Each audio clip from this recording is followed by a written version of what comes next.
All right, guys. In the paint lab today, I'm gonna do a little painting here at my shop. I'm gonna paint some soft plastics today. A lot of y'all have seen some of my crankbait videos, and I'm gonna show y'all a couple little tricks. Painting soft plastics is not really hard, but there's a few things you need to know before you dive off into this, or you're gonna run into trouble. For one, whatever base color you want your bait to be, it just makes perfect sense to make that your bait. You can see I've got some Kirby Design Manufacturer cheaters here, and I just made them in a real iridescent. They're almost see-through, real faint pearl white, and that's going to give us a really good backdrop. For our paint to land on. Maybe get a little bit of that pearl kind of shining through where the paint's lighter. But a lot of people think about painting something and they think, well, I need a white canvas. That's not necessarily always the truth with soft plastics. If you can make your bait, a pearl or say if you wanted a highlight blue powder, or like a highlight violet, go ahead and put that in your soft plastic when you inject it. It's just going to be a lot easier. The other thing you see that I've got these cheaters here, and I actually left the gates on them. You see, so when they come out of the mold, that's obviously the injection port. So if you'll leave the gates on whatever bait that you're looking to paint, it kind of helps. It kind of gives you a handle to hold the bait, so you're not touching the surface that you're actually trying to paint. Another thing that you need to think about if you're painting soft plastics is there's a time limit on from the time you inject these baits until the time you can paint them without having to take other steps. So these baits are fresh. I just made them a couple of hours ago. But if you have a bunch of baits and you see this video and you're like, man, I want to just paint some of the ones I got. I got all these pearl whites, such and suches, and I'll just paint them. If they've been shot for or injected for over a couple of days, you probably need to wash them because what's happened is this soft plastic, no matter what soft plastic you use, it contains oils. And as that bait cures, it'll push those oils to the surface. If you don't have a good, clean surface, just like any other kind of paint, you're going to have issues with your paint wanting to peel off. You're just going to run into all kind of trouble. But if you'll paint them within about 48 hours of injecting them, you can skip that step. You don't have to worry about trying to clean the baits off or wash them or give them a bath.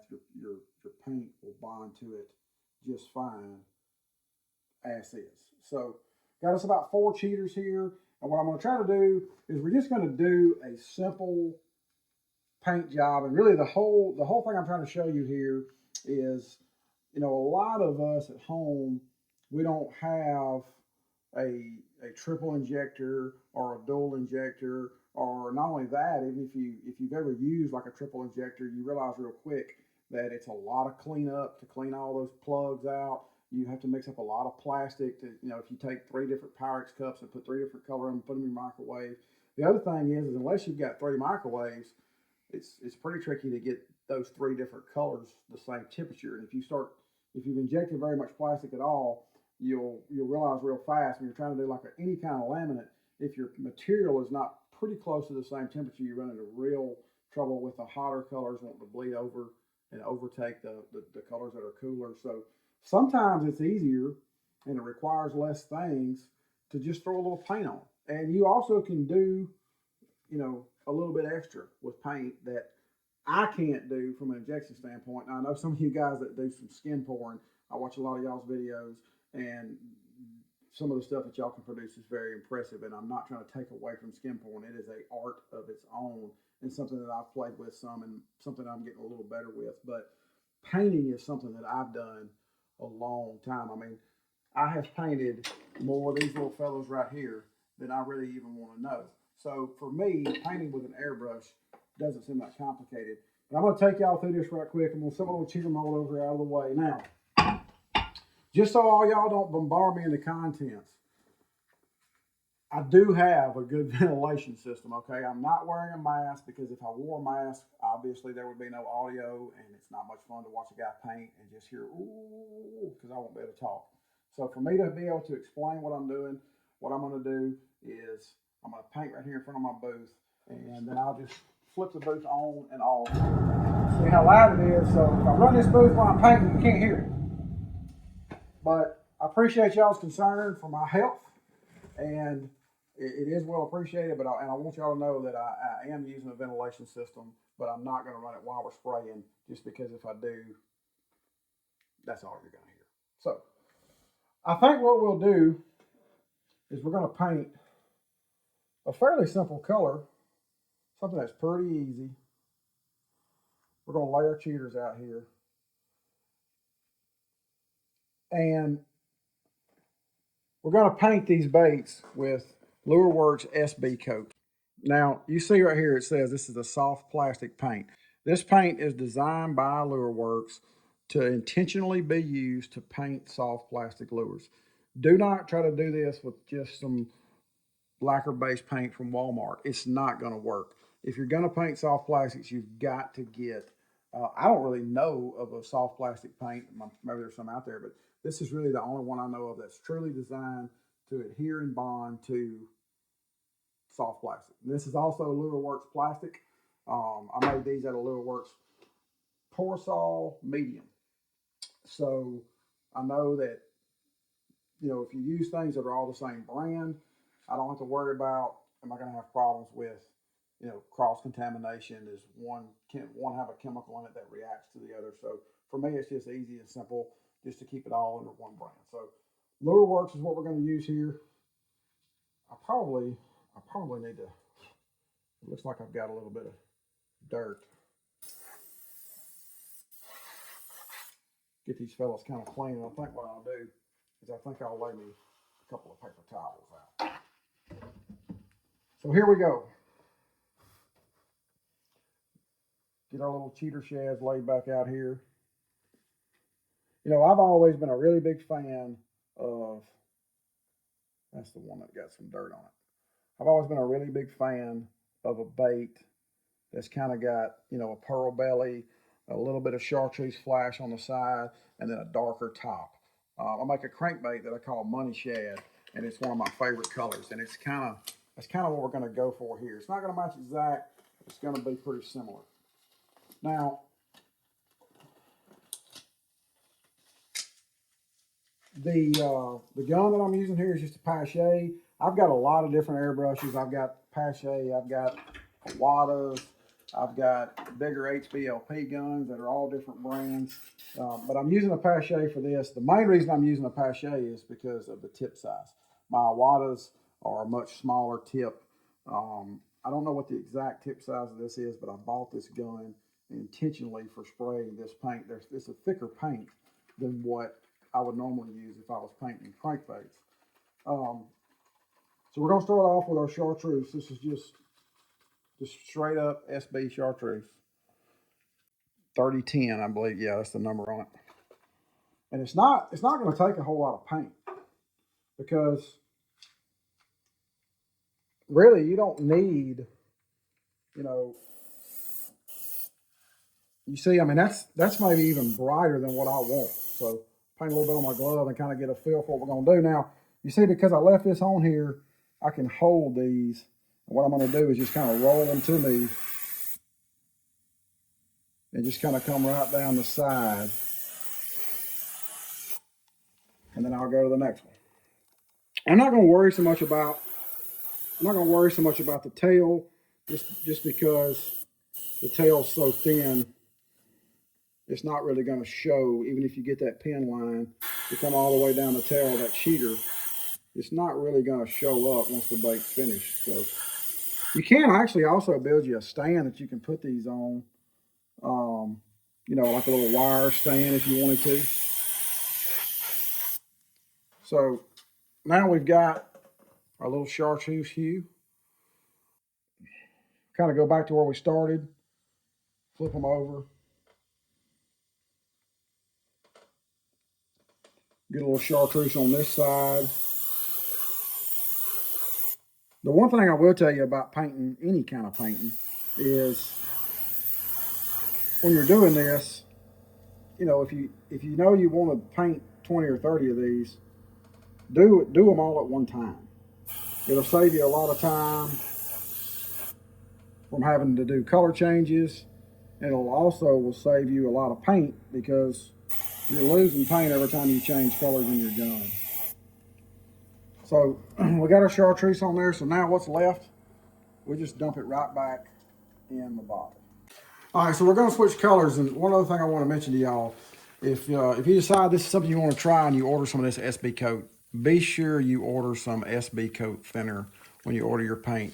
The SB coat paints require this type thinner, not only if you need to thin a color, if you have a color that's a little thicker than what you want it to be, but you really need this to clean your airbrush. Don't try to clean this with just plain lacquer thinner or MEK, a typical paint thinner. It's not going to work. It's going to make the nastiest, gummiest, stringiest mess that you've ever seen in your life. Trust me, I've been down that road.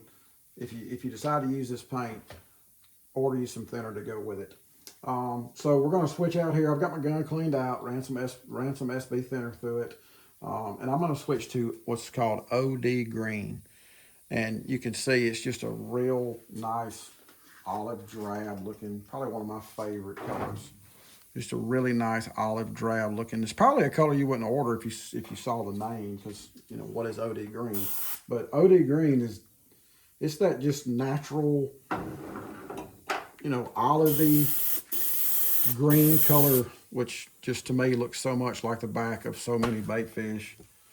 So now what we're going to do is we're just gonna highlight just the back.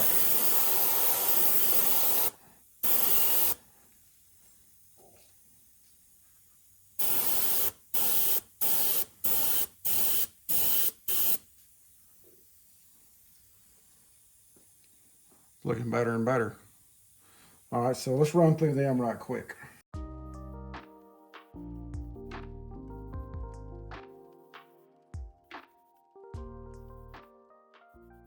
Okay, so we got our OD green sprayed on the back. And then we have that little faint bit of chartreuse on the side. Get it over here in the light where you can see it. Starting to look better and better. Now, here's something that even if you have a triple injector that, I can't do. I'm going to take this OD green now. And you can see where leaving this sprue on this bait becomes so helpful. I'm going to just highlight that cheek area right there. And that just gives it some depth. See how much better that looks, how much more natural that makes it look?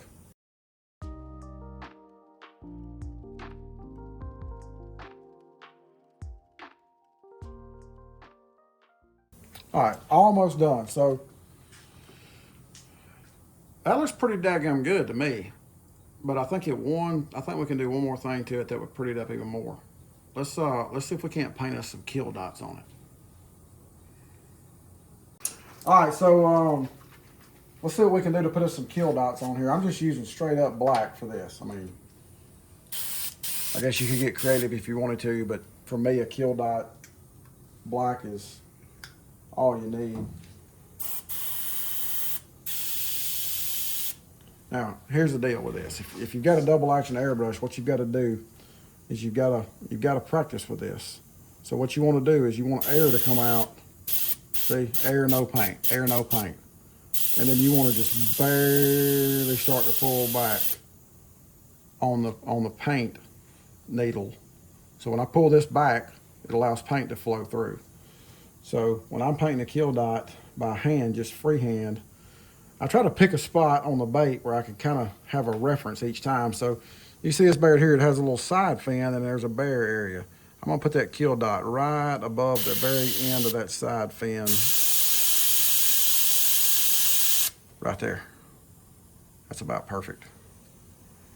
And that really adds a lot to the realism look of the bait. That kill dot, it just makes it breaks up the bait. It gives it, gives the fish something to key on. I think that's always been the saying on the kill dot. That's why they call it a kill dot, because that's what the fish are aiming for, I guess, when they're trying to kill their prey. So now, see, I know right where I painted it when I flip it over. I know right where to put it on the other side and make it match.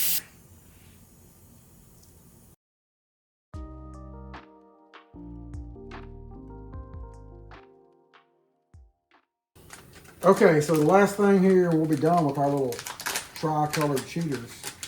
I'm gonna put some eyes on them. I mean, why not? These are actually soft plastic eyes that I also get from Lure Works. They have a lot of different sizes. You can see these are 3/16, and I think the 3/16 is going to fit this one pretty good. But they have a lot of different sizes for those of y'all that are big into swim baits and stuff like that. This is a really cool eye because you can put this eye on your bait, and it's soft plastic, so you can go back over it with a clear and it will adhere it. It'll melt it to your bait. And the way I put these on is real simple. I just take a razor blade, just pluck them off their sheet, and stick them right there in the eye socket.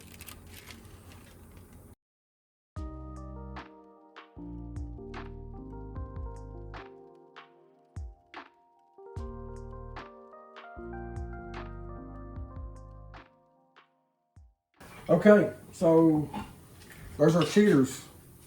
Now what we're gonna do is just pop the sprue off of them, and they're done. I wish I had some good outside light. It's dark right now, but you could really see the effects of this better if I had some good outside light. But you can see how we left the pearl belly. We got that faint chartreuse coming right down the side of it, and that dark olive top. Got a little olive cheek in. Got our 3D eyes on it. I think I can catch one on that. What do y'all think?